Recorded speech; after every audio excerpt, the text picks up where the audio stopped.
Welcome everybody to Positively Trek. I'm one of your hosts, Dan Gunther, and with me as he always is... Wait a minute. Wait. That's not Barry. Who is that? It's Bruce. It's the other bee. Oh my goodness, it's Bruce! Bruce, how's it going? I'm doing well, Dan. How are you? Not too bad.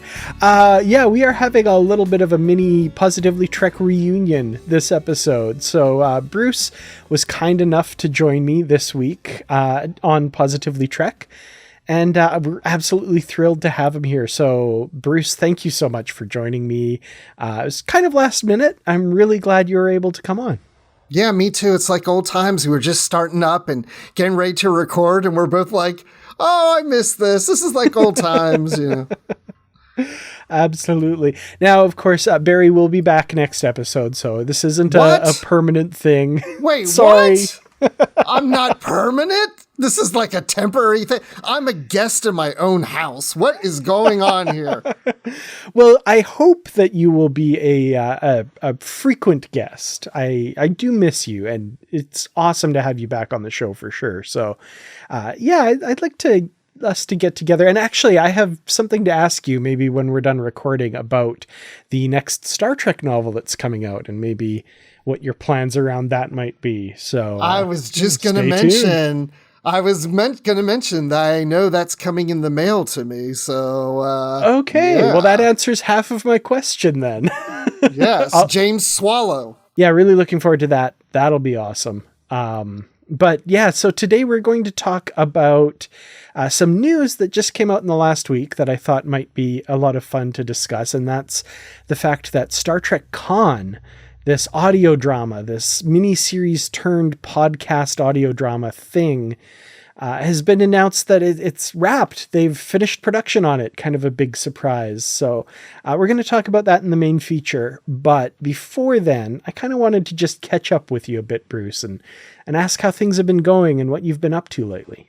Well, things have been going well. I'm been busy doing my kind of comedy acting stuff, but let's put comedy to the side because I'm now going to be doing a dramatic play coming up. So cool.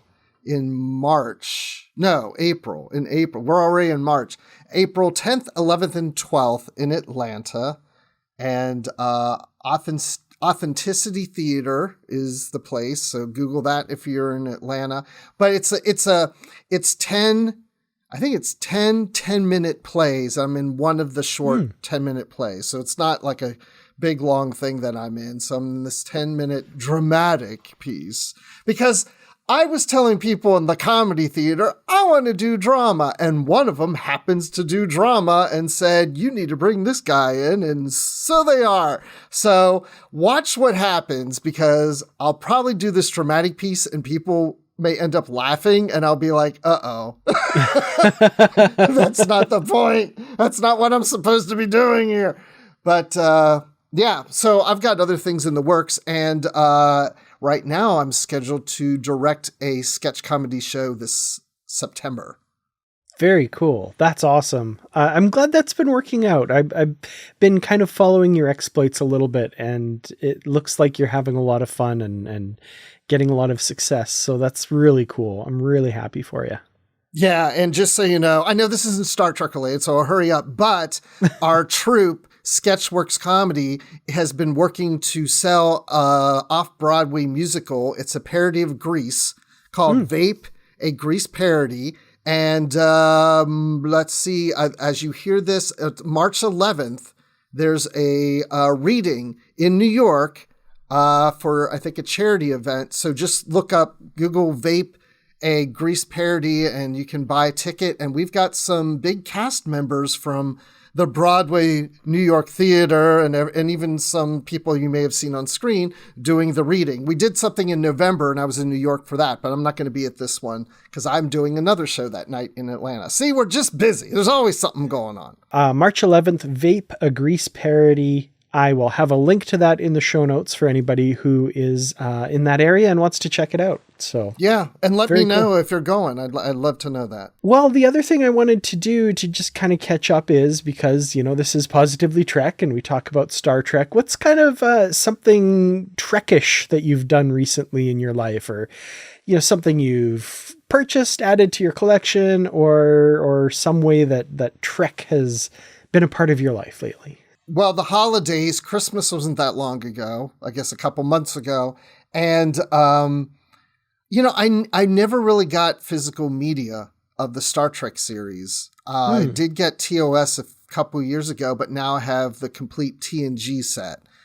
And so I know I'm behind on everybody else probably, but, I do want to watch all that, and any documentaries or, directors speaking through, the actors speaking through some of the episodes or whatever. Yeah, I'd like to do that. And I really wish they would do DS9 and Voyager remasters. Oh, yeah. I think about that often for some reason, but I keep seeing these things online about AI doing these upgrades from SD to HD, and that's not perfect, but at least do a little something like that would be nice, but we'll see. But yeah, no, that I have my set of discs sitting over here, so I'm trying to get more to physical media.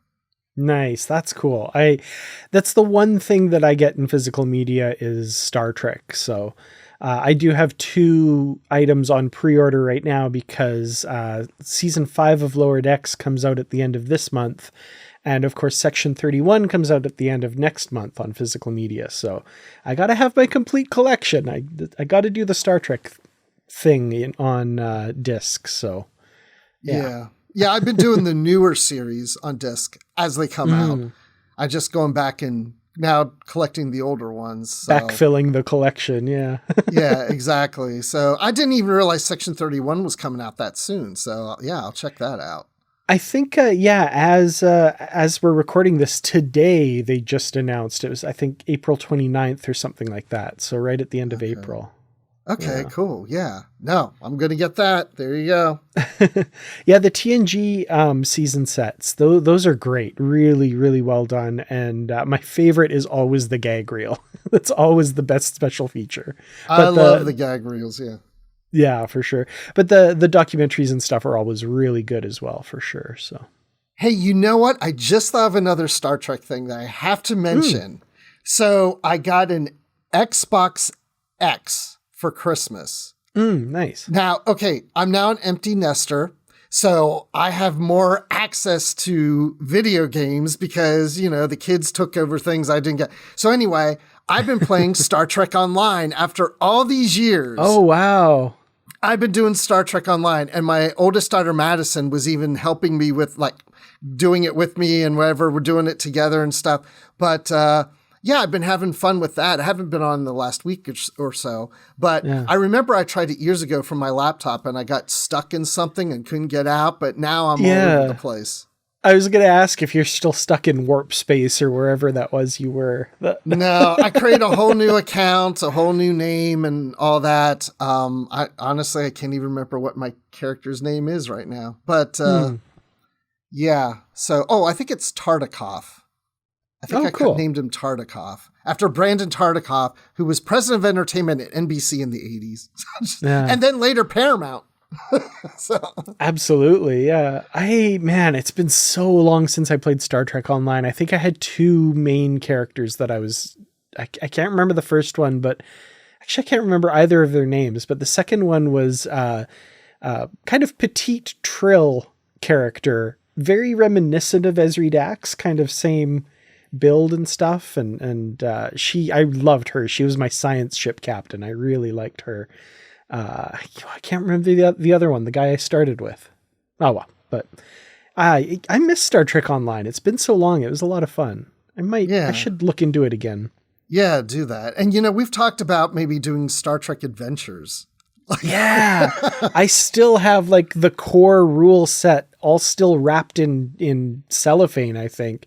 And they've since come out with version 2 of it. So it's totally out of date now. So Oh, yeah, I would love to do that. That'd be fun. There's just not enough hours in the day lately, it seems. There's not. Because I've even thought, oh, maybe we should like play those and record them or do them on YouTube or whatever live. And that'd be fun. Yeah. And do it. But I just know that we all just don't have time or whatever, you know? Yeah. Speaking of time sinks, I recently, thanks to my wife, actually, she started working on these little miniatures and doing an amazing job because she's an incredible artist. And it made me kind of feel the pang of wanting to do scale models again, like building scale models, like plastic models. And so I've been looking into it, and I have like a closet full of unbuilt ones from years gone by. And I went online and kind of plugged back into the community a little bit, and Hobby Link International is apparently doing a group build for the Star Trek 60th anniversary. They posted about it very early, so it doesn't start until September. But basically you have to build a model between September 6th, 2025 to like September 8th, 2026 or something like that. Like it has to be built within that time period. And they've given people lots of time because there's, you know, some crazy models people can do. But I'm like, I'm going to like work on my modeling skills and do a bunch of kits before then and kind of work up to something and pick something pretty cool and build it for that. So, speaking of eating up all my hours of the day, that's just something else I've added to my days now. So yeah. I saw you post something to guess what model you were getting ready to build. And I was looking at it and honestly, I couldn't figure it out. So I didn't post my comment. Did anybody figure it out, or is it still a surprise? Nobody has commented on it. No, not one person. So if anybody who has seen that post is listening, that is the Colonial 1 ship from Battlestar Galactica. So the President's ship from Battlestar Galactica. I thought about Galactica because I'm not that familiar with the ships, but I was like, it looks like something from Battlestar Galactica to me. Yeah. Mm-hmm. Oh, wow. Okay. That's pretty cool. So that's one I'm working on. I'm not doing anything crazy with it. I'm not putting lights in it. I'm just kind of doing a straight build of it, and just to kind of flex those muscles again and get that, the memories of how to do this stuff back before I tackle something a little bit more intricate, maybe with some lights and some stuff like that. So, yeah. Wow. See, some things have never changed. We're still doing this stuff. Oh, yeah. Never will. Never will. Well, let's jump into the feature, I guess, and let's talk a little bit about Star Trek. So yeah, Star Trek Con has officially wrapped production. I think the last update we got was like November of last year, where Nick Meyer said they were casting.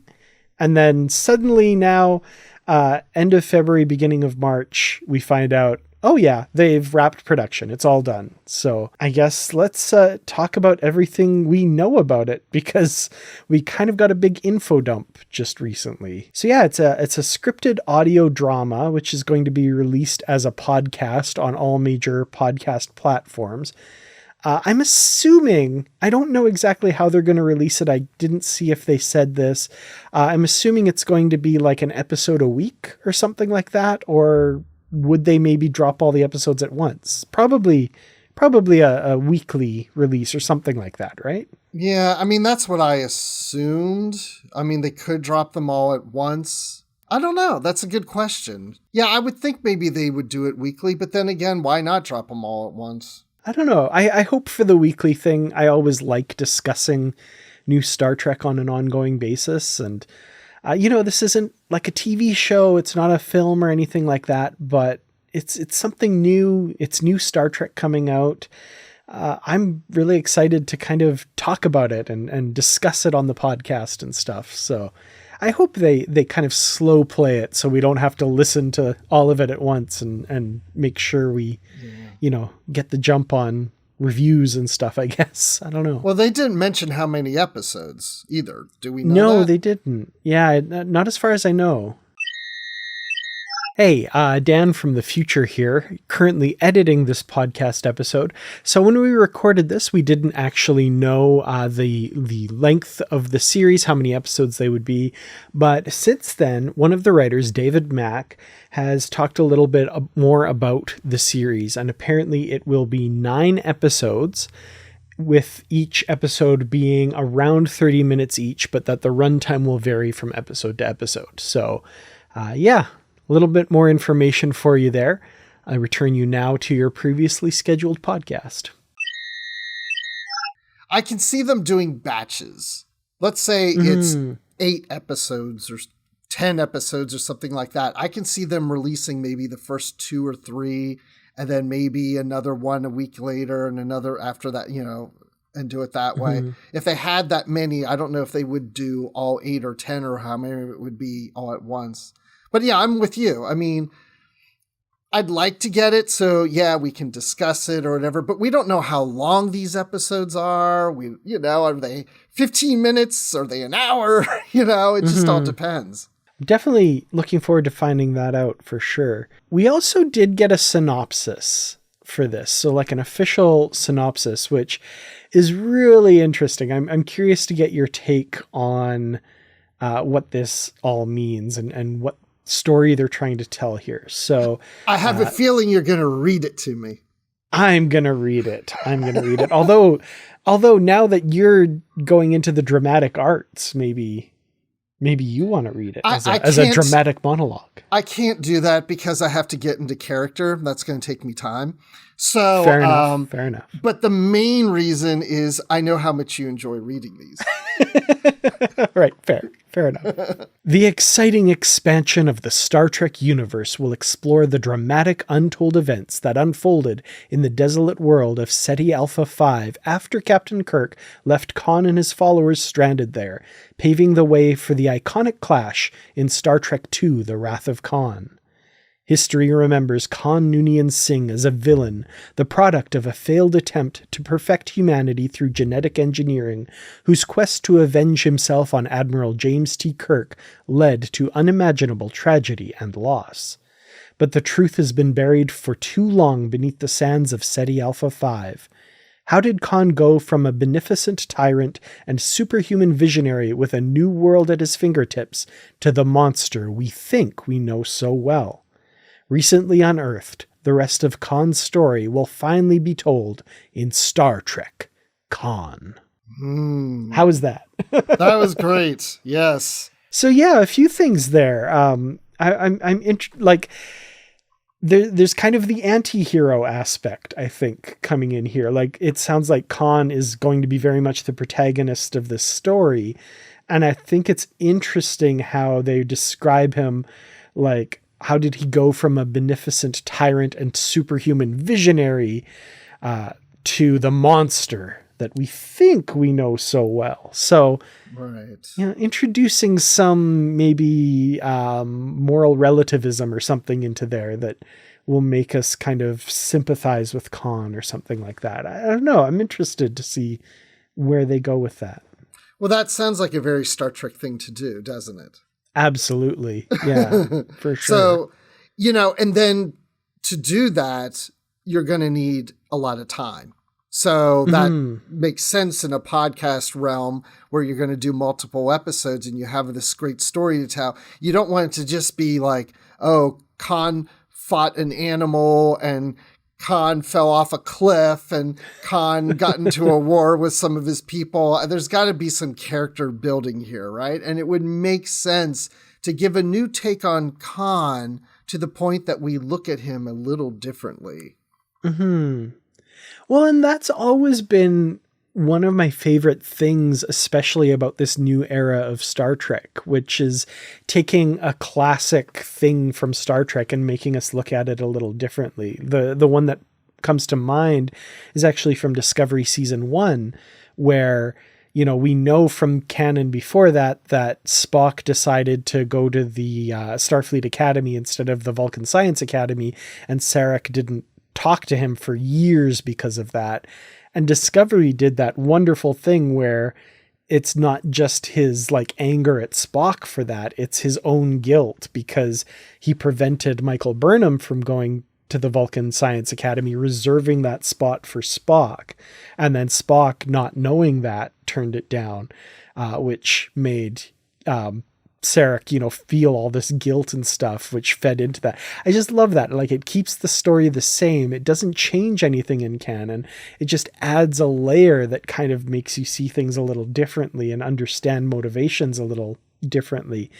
And I can see them doing that with Khan as well, which I know some people might be a little bit like, well, he's a villain. You can't, like, there's no redeeming him. But to your point, that's what Star Trek does, right? Star Trek is about the shades of gray. It's about the redemption or the at least the trying to understand someone else. There's not a lot of pure evil in Star Trek, right? It's all kind of different perspectives, and the best villains definitely don't see themselves as a villain. The best villains don't go, I'm so evil, right? They have motivations that we can understand and, if not sympathize with, at least kind of see from their perspective a little bit. So I'm excited for that. Yeah. I think that's really cool.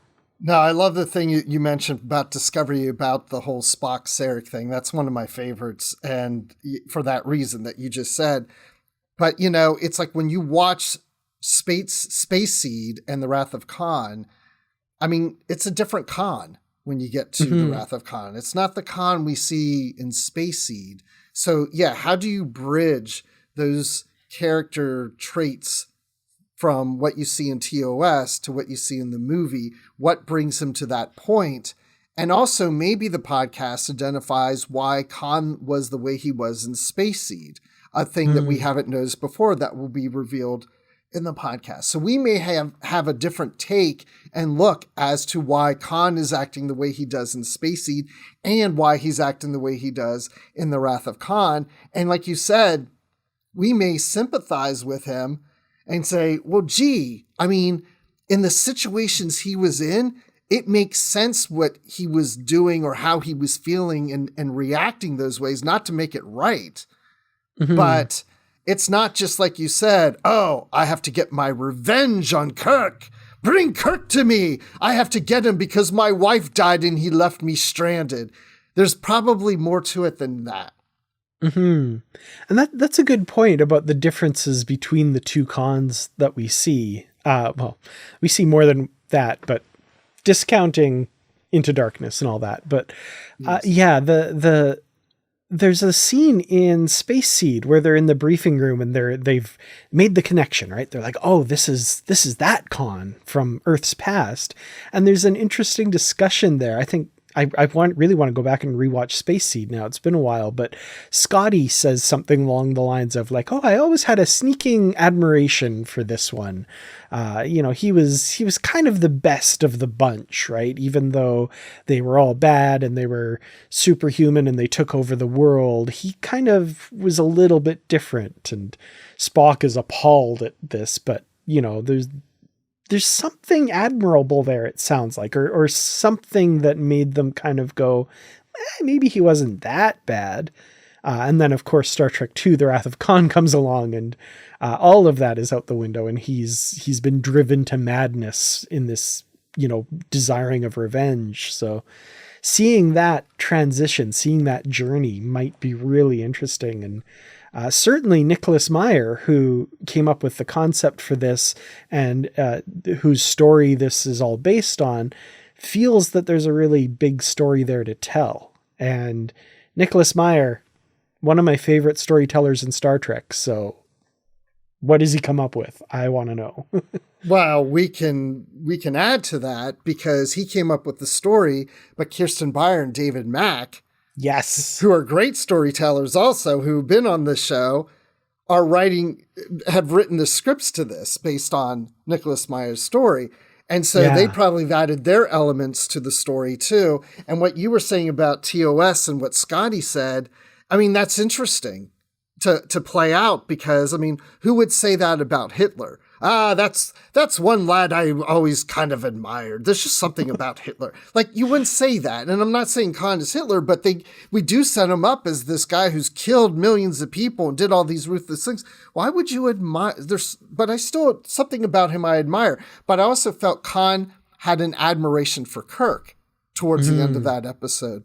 And again, what led him later to wanting his revenge. But I think with Nicholas Meyer and then those who fleshed out his story that we just mentioned, it's just I think this is going to be really good. Yeah. Really do. Well, I'm so glad you brought up those two writers because, yeah, so the story is by Nicholas Meyer, but the actual scripts are written by Kirsten Beyer and David Mack, like you said. Two amazing Star Trek writers. David Mack's novels are always incredible, as are Kirsten Beyer's. Kirsten Beyer, of course, also a writer on Star Trek Discovery and Star Trek Picard. And actually was involved in some of the creation of Star Trek Picard as well. So big names there. So excited. And David Mack, I saw his post when this news came out. The fact that he's had to sit on this for all this time that he was helping to write this, incredible. I'm so excited. I saw a fun little interaction online between him and Greg Cox, who, of course, wrote a number of novels that kind of take place during this time. And I think David Mack said something along the lines of, I tried to push for them to just adapt your novels there, but unfortunately they didn't do that. Wow. Yeah, I mean, that was something that came to mind when I heard about this series even years ago, that this might happen. And that was the Greg Cox novel, because I've read that, I think, twice now. Well, yeah, he had a series of novels, but the last one really focused on this period between the movie and the show. But Terrain in Hell, I think, was the that's novel. it. Yeah, Terrain in Hell. And then later we got a mini comic series that's right too. Yeah, took place there, and it doesn't tie into his novel. It's not the same thing, but they work kind of well together. If you read the comic and the novel, they don't really contradict each other, I think, too much. Positively Trek comes to you each week thanks to the efforts of our amazing Patreon members. If you'd like to help support the show, simply visit patreon.com/positivelytrek. Join at any level to get early access to ad-free episodes and exclusive content. For higher tiers, we offer shoutouts, associate producer credits, and more. We appreciate each and every one of our listeners. Thank you so much for listening to this week's episode. Live long and prosper. So now we've got this third iteration that takes place in this time.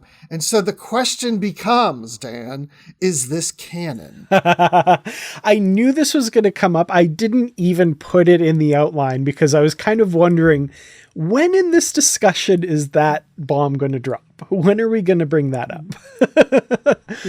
Yeah, that is a great question. Is this canon? Now, the traditional definition of Star Trek canon has always been it appears on screen in a television show or a film, and that's it, right? This isn't either of those, but it started life as it was going to be a television miniseries, right? So at what point in that journey that it took did it become not canon, or is it canon? I don't know. That's a great question. And it's one that I was afraid was going to come up, but also was kind of excited was going to come up because I really don't know the answer to that. And I feel like I want to get David Mack or Kirsten Beyer or both on the show at some point to ask them that very question.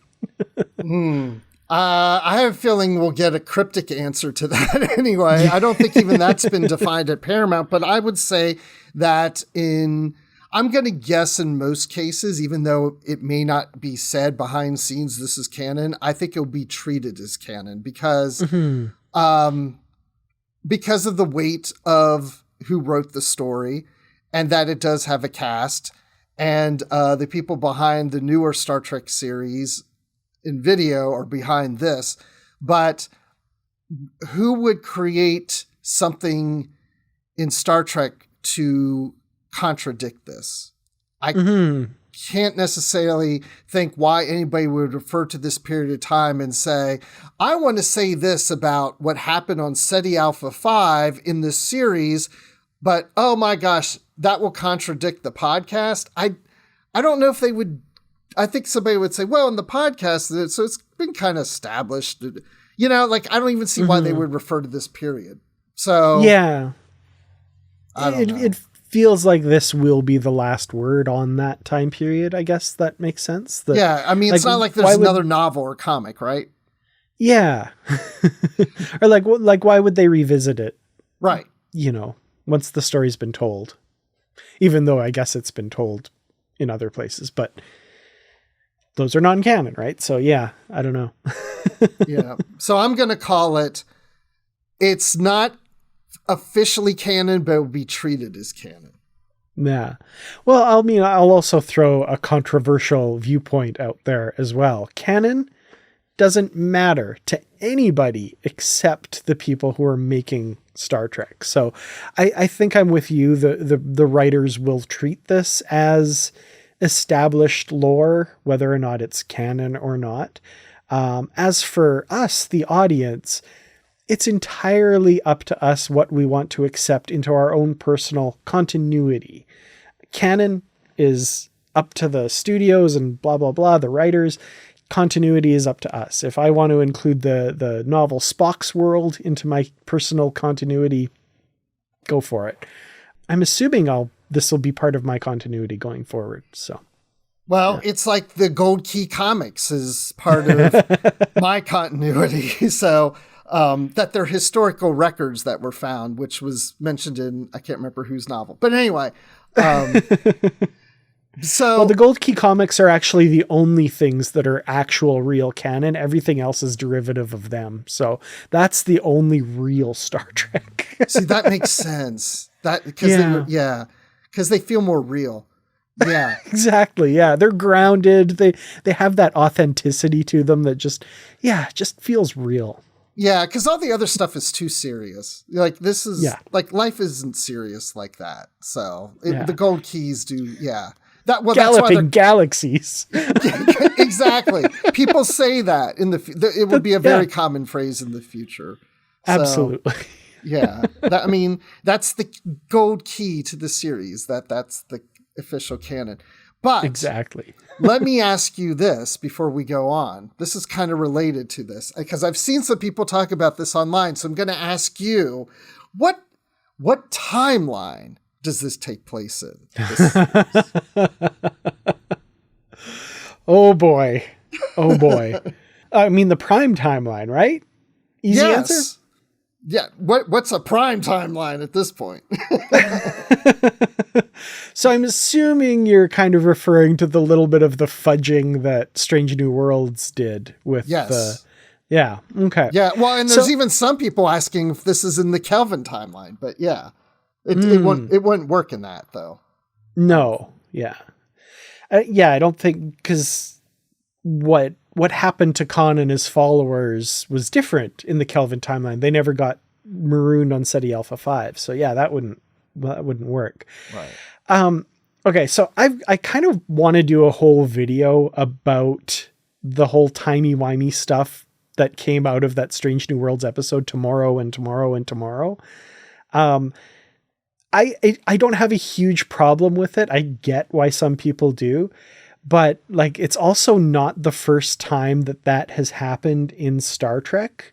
So a lot of times think back to some of the time travel episodes we've seen where the timeline gets changed and then they fix it, right?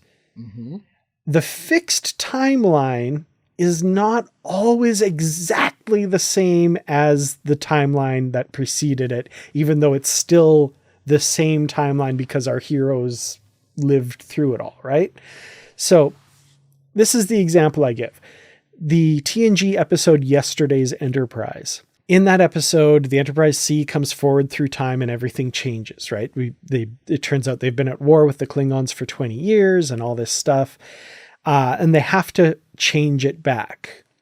Now, when they change it back, my theory is there are a few little changes that have happened that make it a little bit different from what came before. My evidence is this.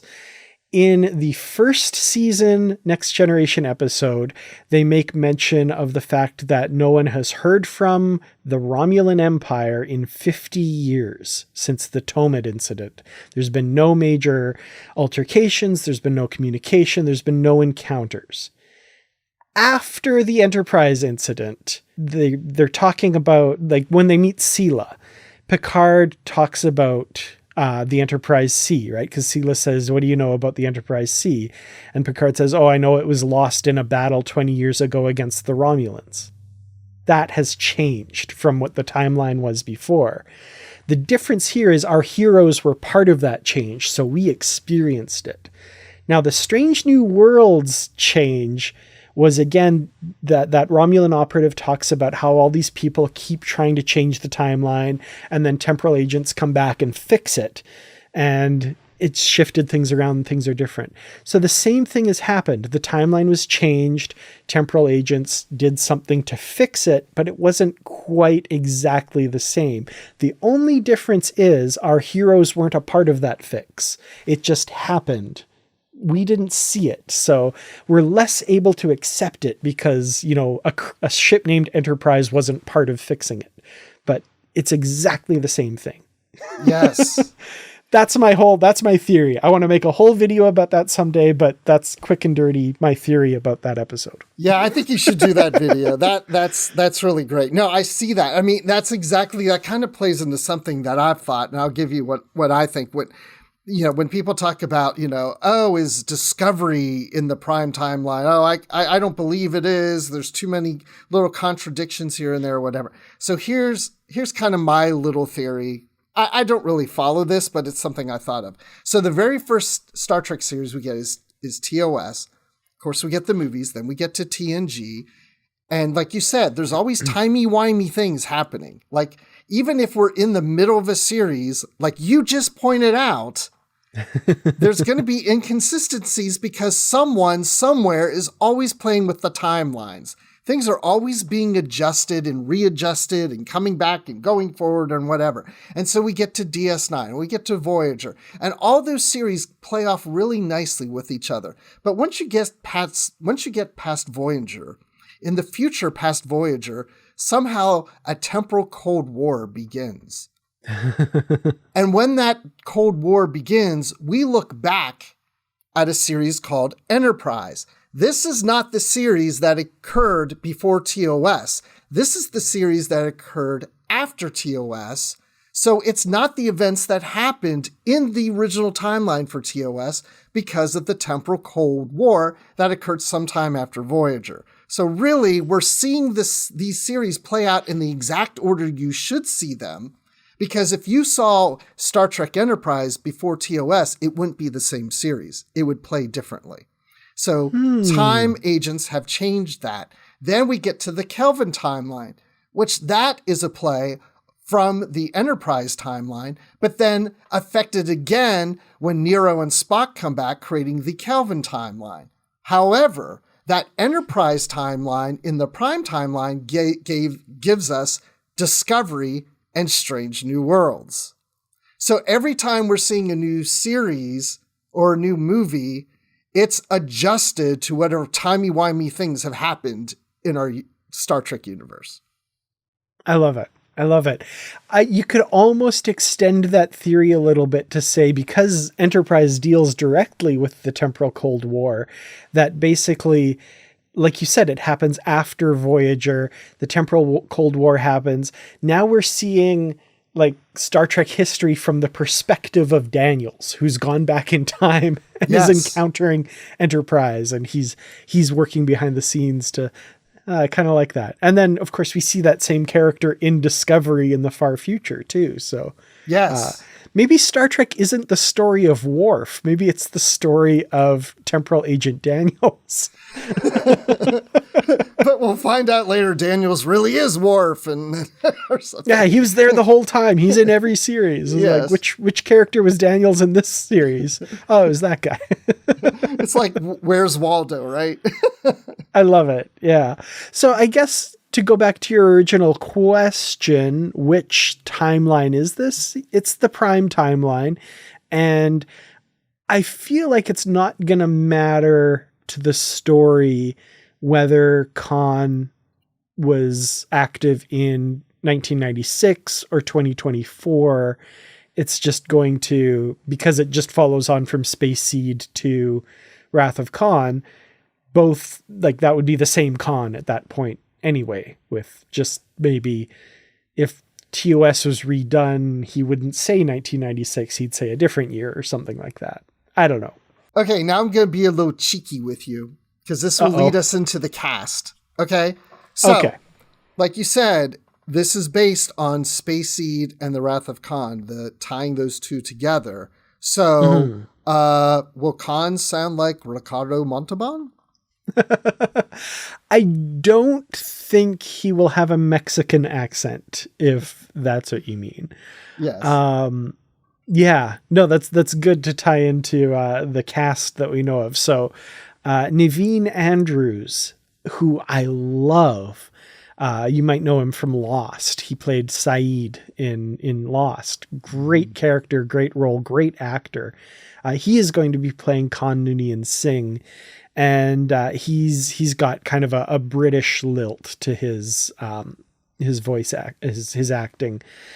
Or at least he did as Saeed. I've not seen him as other characters, so I'm assuming that's his normal voice. I honestly, now that I think about it, I'm not sure, but I think that Saeed voice is pretty close to what we'll get for Khan, and I think that'll work quite well. I would imagine. Yeah, I think so too. I think that is his accent that we heard in Lost. I'm not exactly sure. I know I've seen him in something else or a few other things, and I think it's always been pretty consistent.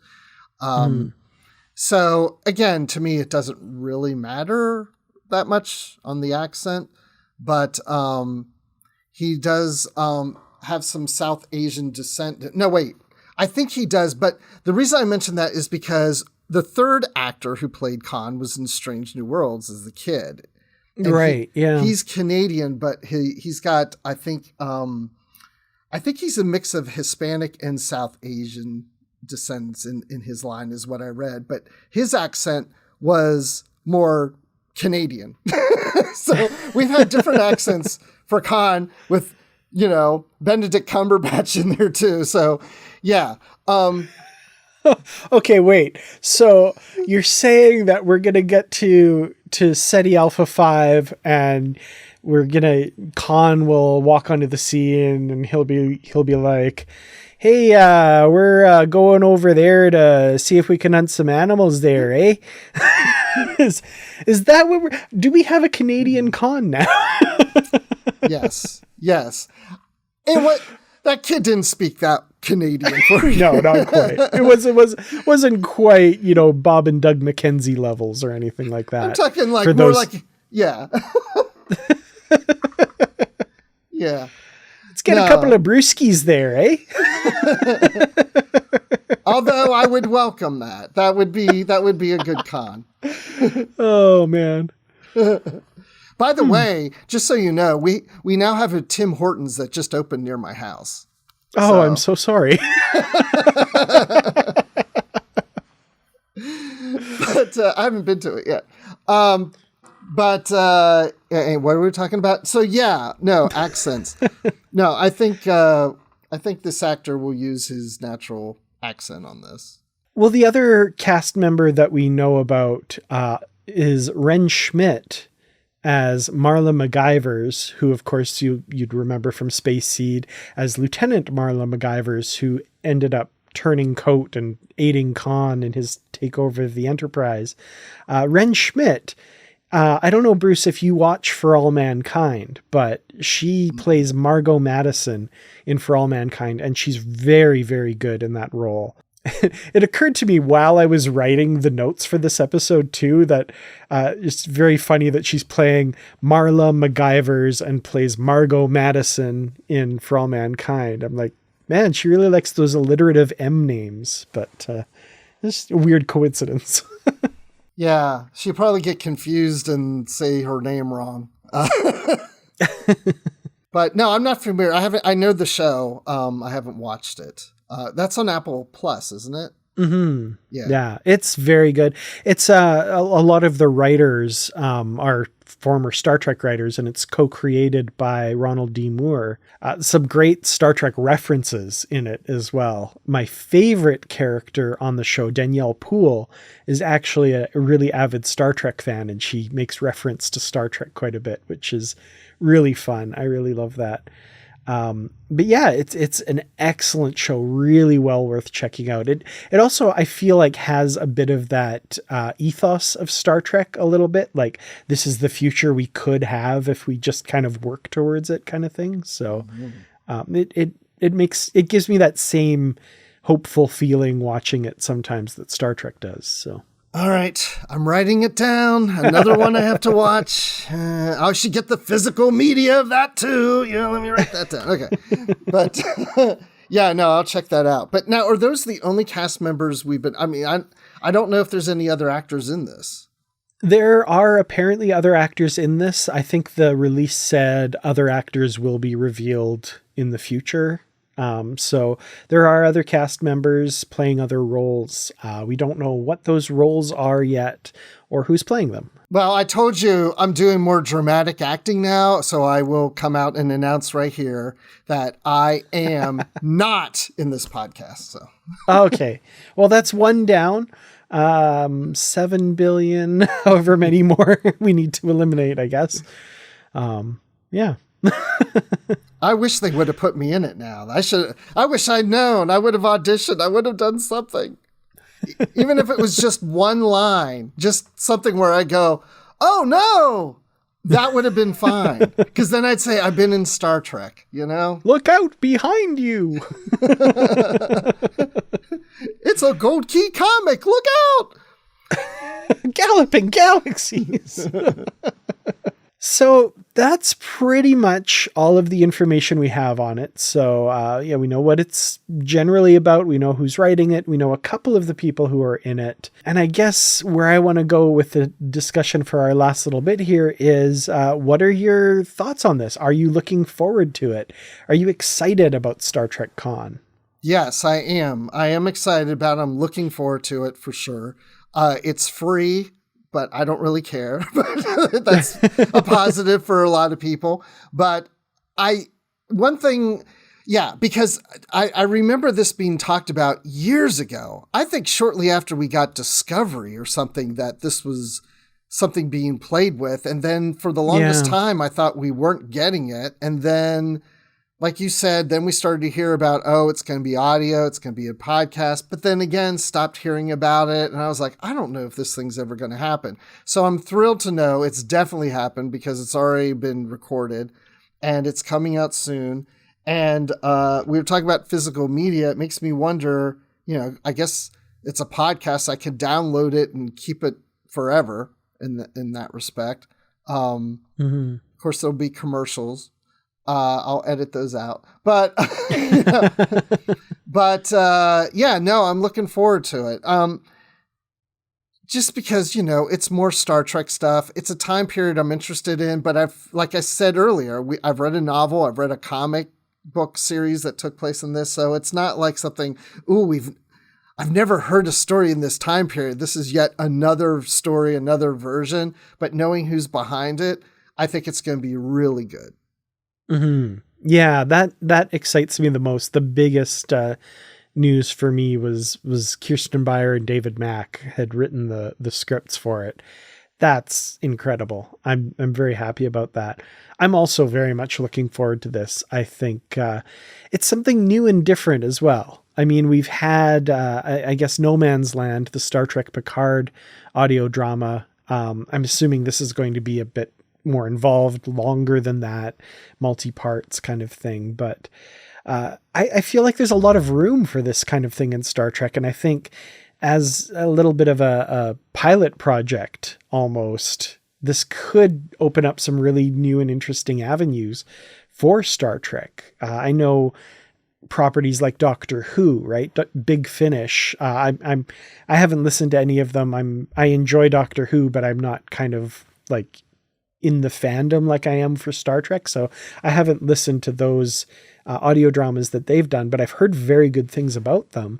And I think it would be great to have Star Trek kind of enter that arena in a big way. And with names like Nicholas Meyer, and then on the acting side, Naveen Andrews and Ren Schmidt and Kirsten Beyer and David Mack writing, that's great. Like they're putting some thought into this. They're putting some work into it, it seems. And I think like it would be awesome if this opens up, like I said, the arena to other stuff. So I guess I'll put that question to you then. What other audio dramas could Trek do? What other audio dramas would you like to see? Or like just anything? Okay.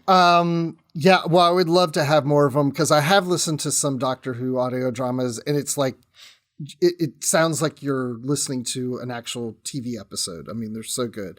And I hope this is the same way. And No Man's Land was really good. I enjoyed that. And, you know, they published the script eventually as a book. And right. I'd like to see them do that maybe even with this podcast. But yeah, because audio just brings open a whole new world that, you know, they're not going to put the expense in for TV or film. And you can go a little smaller and off the cuff with different things that they wouldn't invest a lot of money into. But the first thing that came to mind was Enterprise. I'd like to see some kind of maybe Romulan War that we didn't get, like almost like a 5th, 6th season time period of Enterprise, and bring that cast back. And hey, Trip's not dead yet, so you can bring him in for that. And we could have some Enterprise audio dramas. I'd love to see that. That's the first one that came to mind. So what about you? That's brilliant. I love that. That would be, man, that would have been top of my list if I'd thought of it. Yeah, I love the idea of bringing back older actors, right? Because, I mean, you don't have to worry about what they look like. You don't have to worry about makeup. Jolene Blalock, for example, coming back for Star Trek Lower Decks, she could do that in her pajamas. She didn't have to get in the Vulcan makeup and all that kind of stuff. So I feel like it opens it up and makes it accessible to a lot of people, and might mean they'd be more open to it than they would for actually coming back in a live action thing. So yeah, my first thought was just continuing any of the series, like maybe a Voyager first week back in the Alpha Quadrant or something like that. I'd kind of gone through the series and I hadn't really gotten to Enterprise in my head, but like now that you say that, that's the one I want the most.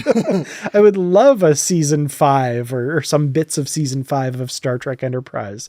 That would be brilliant. Call it Star Trek Romulan War, and people will tune it, and it just happens to have the Enterprise cast on it. Yeah. Oh man, that would be great. So Paramount, free of charge. There you go. There's your idea. You can have that. It's all yours. We relinquish all intellectual property rights to any of those ideas, which we kind of do anyway, because it's Star Trek and it's owned by you. So all yours. Exactly. Yeah. But yeah, I mean, there's so much you could do. Wow. Yeah. Just a lot. I have all kinds of stuff going through my mind right now. You can just do anything. I mean, like even we got the little voiceover by Walter Koenig as Chekhov's descendant, who was the president of the Federation in Picard season 3, right?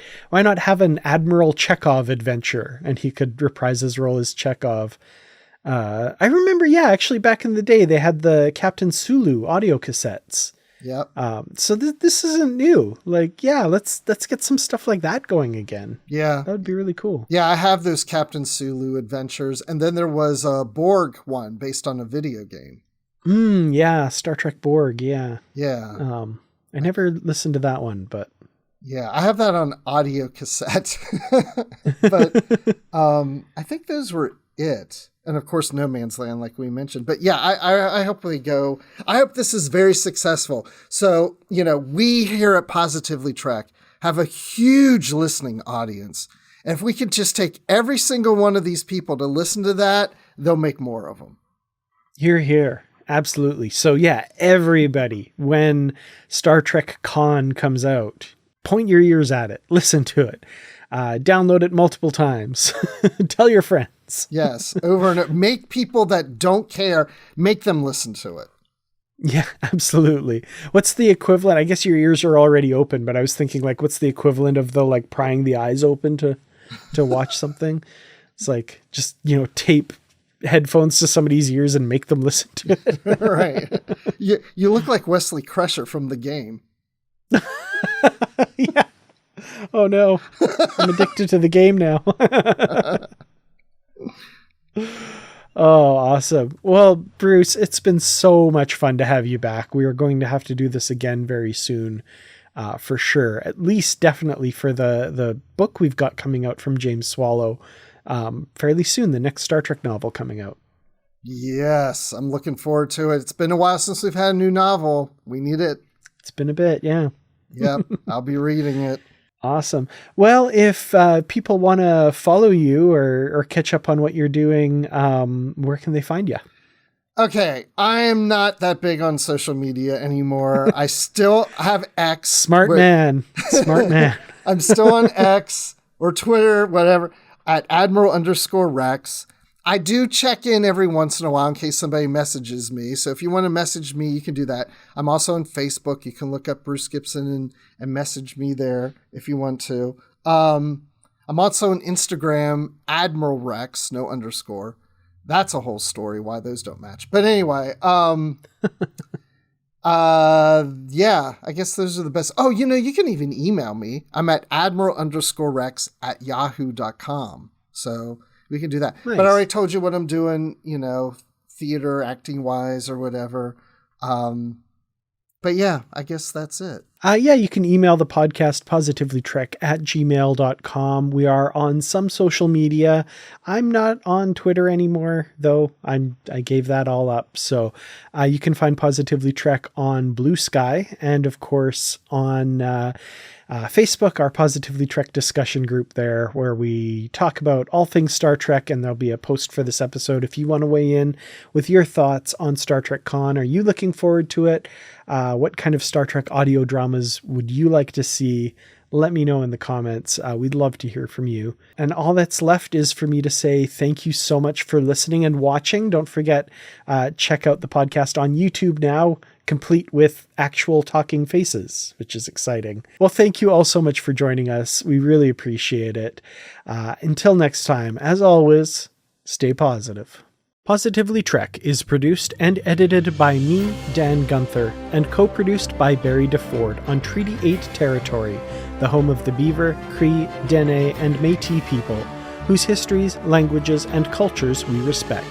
We acknowledge the many First Nations, Métis, and Inuit who have lived in and cared for these lands for generations.